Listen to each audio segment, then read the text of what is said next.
वरवाडा येथे आश्रमशाळा आहे आणि त्या आश्रमशाळेतल्या पण विद्यार्थ्यांना पश्चिमेकडील जे पूर्वेकडील जे विद्यार्थी आहेत, आश्रमशाळा ही पश्चिमेला आहे, हायवेच्या पश्चिमेला आहे. तर पूर्वेकडून जे विद्यार्थी येणारे शाळेमध्ये जे विद्यार्थी आहेत यांना पूर्वी फार मोठा म्हणजे हायवे क्रॉस करून येण्यासाठी फार मोठी अडचण होती आणि त्याच्यामुळे या ठिकाणी पादचारी पूल बनवण्यात आला होता.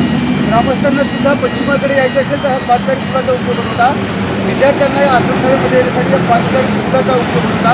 परंतु ह्या NHAवाल्यांनी त्यांच्या आडमुठे धोरणाने ना त्यांच्या मगरुरीने हा पूल तोडलेला आहे. कोणालाही न कळवता, नाही या ठिकाणच्या वरवाडा ग्रामपंचायतच्या सरपंचांना कोणालाही कळवलं नाही, नाही आश्रमशाळेतल्या शिक्षकांना मुख्याध्यापकांना कळवलं नाही आणि इव्हन हा माझ्या मतदारसंघामध्ये वरवाडा हा गाव येतं मला सुद्धा कळवलेलं नाही. या NHAवाल्यांची एवढी दादागिरी चालली का हा पूल न विचारता तोडायचा म्हणजे हे काय आहे. आणि म्हणून याच्यावर मोठं आंदोलन होईल. 19 तारखेच्या आमच्या पायी मोर्चामध्ये ह्या NHAवाल्याचे अधिकारी आणि हे जे कन्स्ट्रक्शनवाले आहेत यांनी शिष्टमंडळाला येऊन इथं उत्तर दिलं पाहिजे.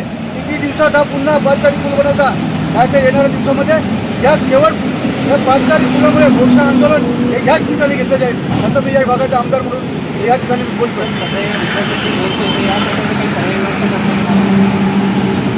या ठिकाणी खरं म्हणजे आम्ही या ठिकाणी पोहोचण्याच्या अगोदर हे पादचारी पूल तोडून निघून गेलेले आहेत. आता त्यांनी तात्काळ काय ना काही सोय करावी अन्यथा 19 तारखेला त्यांना उत्तर द्यायचंच आहे आणि त्या दिवशी आम्ही त्यांना उत्तर विचारू.